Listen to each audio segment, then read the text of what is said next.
Hello friends, आप देख रहे हैं 13 मई का DD news. SP chief Akhilesh Yadav के छोटे भाई प्रतीक यादव का निधन आज सुबह तबीयत बिगड़ने पर हॉस्पिटल लेकर जाया गया था। इंडियन गवर्नमेंट ने गोल्ड और सिल्वर पर इंपोर्ट ड्यूटी बढ़ाई। पीएम के पेट्रोल डीजल बचाने की अपील का 4 स्टेट्स पर दिखा असर। नीट कैंसिल करने का केस सुप्रीम कोर्ट पहुंचा। अरविंद केजरीवाल ने जेनजी से कहा, ऐसा कब तक चलेगा। सीबीएसई ने 12th का रिजल्ट जारी किया। 17 फरवरी से 9 अप्रैल के बीच हुए थे एग्जाम।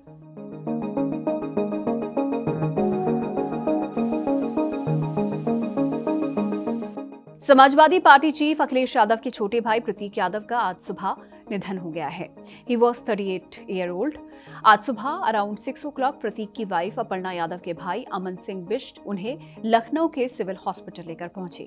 ऑल्दो डॉक्टर्स ने उन्हें डेड ऑन अराइवल डिक्लेयर कर दिया। According to the chief medical superintendent of civil hospital doctor DC Pandey, जब प्रतीक को लाया गया तब उनकी पल्स पूरी तरह से डाउन थी, हार्ट भी रुक चुका था। मीनवाइल प्रतीक की वाइफ और बीजेपी लीडर अपर्णा असम में थी। वो सीएम हिमंता बिस्वा शर्मा के शपथ ग्रहण में गई हुई थी।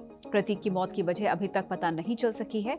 उनकी डेड बॉडी का postmortem king George medical university यानी कि केजीएमयू में कराया गया। इस पर लखनऊ के डीसीपी सेंट्रल विक्रांत वीर ने मीडिया से कहा कि प्रतीक यादव को मृत अवस्था में सिविल हॉस्पिटल लाया गया था। पोस्टमार्टम हो चुका है और अब आगे की इन्वेस्टिगेशन की जा रही है। समाजवादी पार्टी के नेता शिवपाल यादव ने सोशल मीडिया प्लेटफॉर्म एक्स पर लिखा, प्रतीक का निधन अत्यंत दुखद है। ईश्वर दिवंगत आत्मा को शांति प्रदान करे, विनम्र श्रद्धांजलि। प्रतीक की डेथ को लेकर यूपी के डिप्टी सीएम केशव प्रसाद मौर्य ने सोशल मीडिया प्लेटफॉर्म एक्स पर लिखा, उत्तर प्रदेश के फॉर्मर सीएम मुलायम सिंह यादव जी के बेटे और Uttar Pradesh state women's commission की वाइस प्रेसिडेंट श्रीमती अपर्णा यादव जी के पति श्री प्रतीक यादव जी के आकस्मिक निधन का समाचार अत्यंत दुखद है। शोकाकुल परिजनों के प्रति मेरी गहन संवेदनाएं हैं।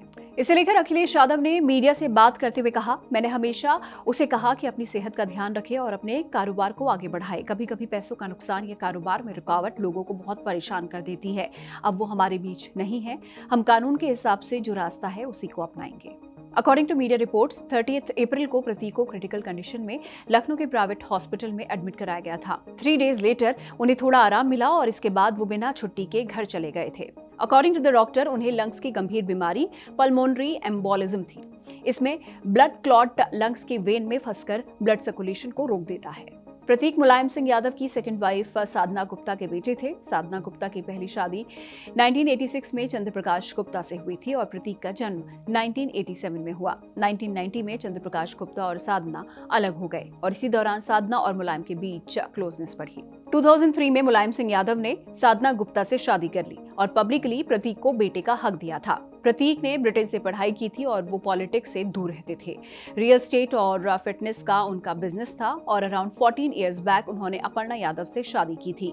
दोनों की 2 बेटियां हैं और प्रतीक ने इसी साल 19 जनवरी को वाइफ अपर्णा से अलग होने की बात भी कही थी। ऑल्दो दोनों के बीच सुलह हो गई और 9 डेज लेटर ही उन्होंने इंस्टा पर अपर्णा के साथ फोटो शेयर करते हुए लिखा, ऑल इज गुड। राजस्थान में ट्यूसडे को रिकॉर्ड गर्मी रही। 5 डिस्ट्रिक्ट्स में 45 डिग्री सेल्सियस से ज्यादा टेम्परेचर रहा। बाड़मेर लगातार तीसरे दिन देश का सबसे गर्म शहर रहा, जहां टेम्परेचर 48.3 डिग्री सेल्सियस रहा। On the other hand, Madhya Pradesh में 2 तरह का मौसम देखने को मिला।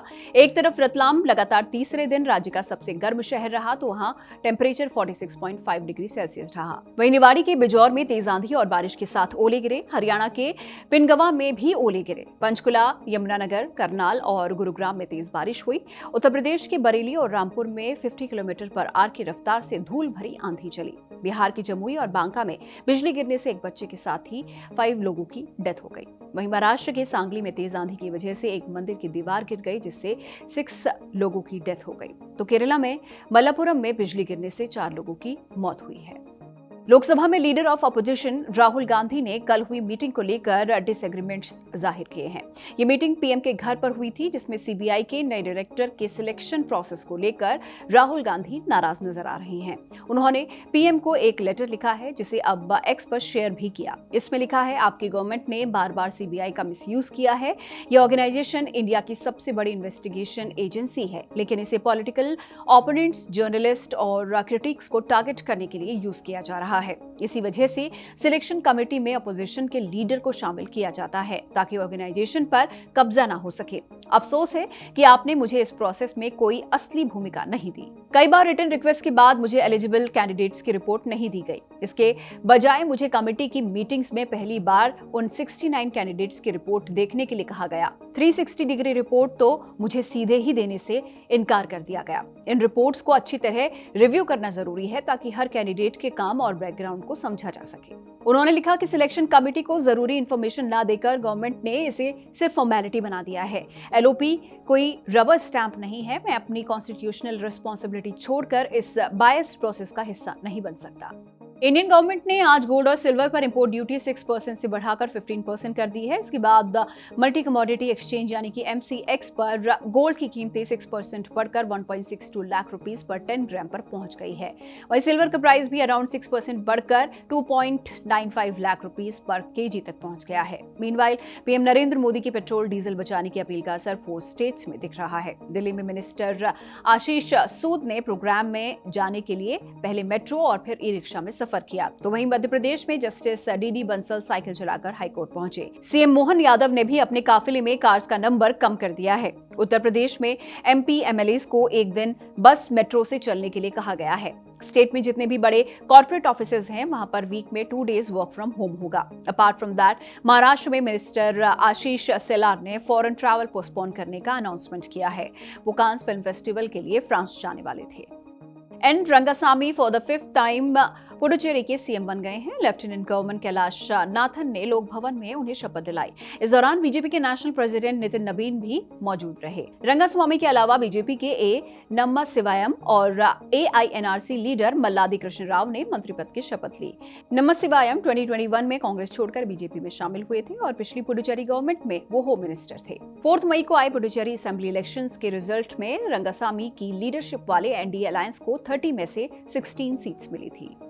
तमिलनाडु असेंबली में विजय गवर्नमेंट ने आज फ्लोर टेस्ट पास कर लिया है। सदन में वोटिंग के वक्त 172 MLAs थे। TVK के सपोर्ट में 144 वोट पड़े, जो फ्लोर मेजॉरिटी से 85 ज्यादा थे। 234 मेंबर असेंबल में सिंपल मेजॉरिटी के लिए 118 MLAs का सपोर्ट जरूरी होता है। विजय त्रिची ईस्ट और पेरम्बूर से सीट जीते थे। सीएम बनने के बाद उन्होंने पेरम्बूर से रिजाइन कर दिया था। तिरुपत्तूर के MLA श्रीनिवासा सेतुपति 1 वोट से जीते थे और उनका मामला मद्रास हाईकोर्ट में होने की वजह से उन्हें वोट डालने की परमिशन नहीं मिली। इस तरह सदन में MLAs का नंबर 232 रह गया है। TVK को 47 MLAs वाली AIADMK के 25 बागी MLAs के अलावा Congress CPI, CPIM, VCK, IUML और AMMK के बागी MLAs ने सपोर्ट किया। मोशन ऑफ कॉन्फिडेंस के अगेंस्ट 22 वोट पड़े, जो AIADMK के बचे हुए MLAs के थे। 59 MLAs वाली DMK ने सदन से वॉकआउट कर दिया। इस दौरान 5 MLA न्यूट्रल रहे और स्पीकर ने वोट नहीं डाला। इससे पहले तमिलनाडु के farmer deputy CM Udhayanidhi Stalin ने कल विधानसभा में कहा कि सनातन धर्म को खत्म किया जाना चाहिए,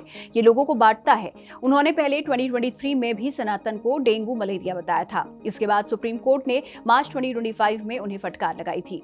उदयनिधि ने विजय के स्वेरिंग इन सेरेमनी का मुद्दा उठाते हुए आरोप लगाया कि तमिलनाडु के traditional Tamil invocation song Tamil Thai Vazhthu को इवेंट में 3rd प्लेस पर रखा गया, जबकि अकॉर्डिंग टू द ट्रेडिशन इसे प्रायोरिटी मिलनी चाहिए थी। उदयनिधि ने कहा कि हम इसे बर्दाश्त नहीं करेंगे। तमिलनाडु में किसी भी गवर्नमेंट इवेंट में तमिल थाई वाचथू को पहला स्थान मिलना चाहिए। मणिपुर में आज घात लगाकर किए गए एक अटैक में 3 लोगों की डेथ हो गई है, जबकि 2 लोग सीरियस बताए जा रहे हैं। अकॉर्डिंग टू BBC, ये इंसिडेंट आज सुबह around 10 o'clock Imphal Tamenglong highway पर कोट लेन और कोटजिम गांव के बीच हुआ है। सस्पेक्टेड मिलिटेंट्स ने वहां से गुजर रहे व्हीकल्स पर अटैक किया, जिसमें 3 चर्च नेताओं की डेथ हो गई है। Kuki organisation for human right trust ने एक रिटर्न स्टेटमेंट रिलीज कर इस अटैक की निंदा की है। नीट UG 2026 एग्जाम कैंसिल करने के मामले में federation of all India medical association यानी कि फेमा ने सुप्रीम कोर्ट में पिटीशन डाली है। इसमें सुप्रीम कोर्ट की निगरानी में री एग्जाम कराने की डिमांड की गई है।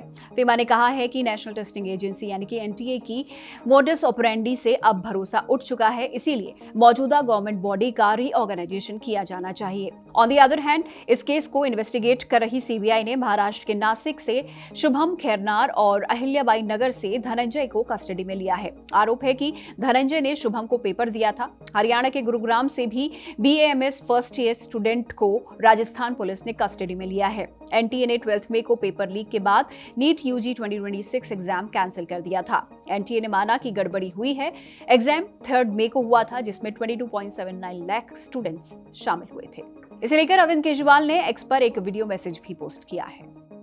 आज मैं हमारे देश के जेनजी से बात करने के लिए आया हूं।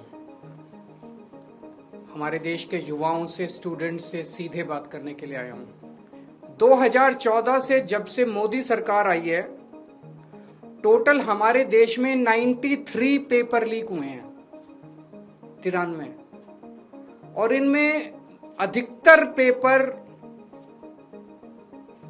डबल इंजन, ट्रिपल इंजन की बीजेपी की, एनडीए की सरकारों में लीक हुए हैं। लगभग 6 करोड़ युवाओं का भविष्य इन 93 पेपरों में बंद था। 6 करोड़ लोगों का भविष्य बर्बाद हो गया इन 93 पेपर जो लीक हुए। इनमें मोस्टली पेपर लीक हुए राजस्थान में, उत्तर प्रदेश में, उत्तराखंड में और गुजरात में। इन 4 राज्यों में सबसे ज्यादा पेपर लीक हुए। इन चारों राज्यों में बीजेपी की सरकारें हैं। अगर नेपाल का और बांग्लादेश का जेनजी सड़कों पे उतर के अपने देश की सरकारों को बदल सकता है, तो हमारे देश का जेनजी पेपर लीक करने वाले मंत्रियों को जेल नहीं भेज सकता। सीबीएसई यानी कि central board of secondary education ने 12th क्लास का रिजल्ट जारी कर दिया है। टोटल 85.20% स्टूडेंट्स पास हुए हैं। इस साल 94,028 स्टूडेंट्स ने 90% से ज्यादा नंबर स्कोर किए हैं। इस बार 17 फरवरी से 9 अप्रैल तक 12th के एग्जाम्स हुए थे और ऑन स्क्रीन मार्किंग सिस्टम से कॉपीज को चेक किया गया था। कैंडिडेट cbse.gov.in पर अपना रिजल्ट चेक कर सकते हैं। अगर स्टूडेंट के मोबाइल में इंटरनेट ना हो या फिर सर्वर डाउन हो तो सब्जेक्ट वाइज मार्क्स जानने के लिए SMS भेजकर रिजल्ट आपको मिल सकता है। Although online score card valid नहीं होगा, स्टूडेंट्स को स्कूल से ओरिजिनल मार्कशीट लेनी होगी। अमेरिकन प्रेसिडेंट डोनाल्ड ट्रंप ने कहा है कि अमेरिका ईरान के बीच पाकिस्तान ने मीडिएटर के तौर पर बहुत अच्छा काम किया है। प्रेसिडेंट डोनाल्ड ट्रंप का यह statement American channel CMS news की रिपोर्ट के बाद आया है। रिपोर्ट में ये क्लेम किया गया है कि पाकिस्तान ने ईरानी शिप्स को अपनी एयरबेस पर रखा ताकि उन्हें पॉसिबल US अटैक से बचाया जा सके। पाकिस्तानी फॉरेन मिनिस्ट्री ने इसे गुमराह करने वाली सेंसेशनल रिपोर्टिंग बताया था। इसके बाद चाइना टूर पर जा रहे डोनाल्ड ट्रंप से पूछा गया कि क्या वो पाकिस्तान के मीडिएटर रोल को लेकर रीथिंक कर रहे हैं। इस पर जवाब देते हुए ट्रंप ने कहा कि नहीं, मुझे लगता है कि वो बहुत अच्छा काम कर रहे हैं। मुझे लगता है कि पाकिस्तान के फील्ड मार्शल और प्राइम मिनिस्टर दोनों ने बहुत अच्छा काम किया है। रेसलर विनेश फोगाट को रेसलर साक्षी मलिक ने सपोर्ट किया है। ओलंपिक मेडलिस्ट साक्षी मलिक ने कहा है कि दुनिया भर में नई माओं को खेल में वापसी के लिए रूल्स फ्लेक्सिबल किए जाते हैं, लेकिन इंडिया में इन्वेस्टमेंट को रोकने की कोशिश की जा रही है। फेडरेशन ने डोपिंग रूल्स के तहत 6 मंथ के नोटिस पीरियड का हवाला देकर 10 मंथ के बेटे की मां विनेश को इनएलिजिबल डिक्लेयर कर दिया है। साक्षी ने कहा है कि मेरा राजनीति से कोई लेना देना नहीं है। कई देश अपनी फीमेल एथलीट्स के मां बनने पर रूल्स को इजी करते हैं, जबकि हमारी फेडरेशन उन्हें रोकने के नियम ला रही है। गोल्ड और सिल्वर मार्केट में आज तेजी रही। 13 मई को 10 ग्राम गोल्ड की वैल्यू 1,60,000 रुपीज है, तो वहीं अब 1 kg सिल्वर 2,87,000 रुपीज में मिलेगा। शेयर मार्केट में आज बढ़त रही। निफ्टी 0.14% बढ़त के साथ 23,412 पर और सेंसेक्स 0.07% बढ़त के साथ 74,608 पर बंद हुआ। आज 13 मई के ही दिन थॉमस एडिसन ने अपनी पहली इलेक्ट्रिक ट्रेन का ट्रायल रन किया था। आज इस मौके पर आपके लिए बुक रिकमेंडेशन है द ग्रेट रेलवे बाजार बाय ट्रेन थ्रू एशिया। ये किताब मशहूर ट्रैवल राइटर पॉल थॉरो की एशिया के अलग अलग देशों में की गई लंबी ट्रेन यात्राओं का एक दिलचस्प सफरनामा है। लंदन से शुरू होकर India, Pakistan, Afghanistan, Japan, Thailand और कई एशियन कंट्रीज तक पहुंचने वाली ये जर्नी सिर्फ ट्रैवल नहीं है, बल्कि कल्चर्स, लोगों और सोसाइटीज को करीब से समझने की कहानी है। ट्रेन के डिब्बों में होने वाली बातचीत, रास्ते में दिखने वाले शहर, स्टेशन और बदलते लैंडस्केप्स इस किताब को बेहद इंप्रेसिव बनाते हैं। ह्यूमर, लोनलीनेस, क्यूरियोसिटी और एडवेंचर के बीच ये बुक दिखाती है कि सफर सिर्फ मंजिल तक पहुंचने का नाम नहीं, बल्कि खुद को और दुनिया को समझने का तरीका भी है। ये किताब आपको एशिया की डाइवर्सिटी, केओस और ब्यूटी को बेहद विविड तरीकों से महसूस कराती है। तो अगर आप ट्रैवल, कल्चर्स और रियल लाइफ एक्सपीरियंस से जुड़ी हुई इंगेजिंग किताब पढ़ना चाहते हैं तो द ग्रेट रेलवे बाजार बाय ट्रेन थ्रू एशिया को जरूर पढ़ें।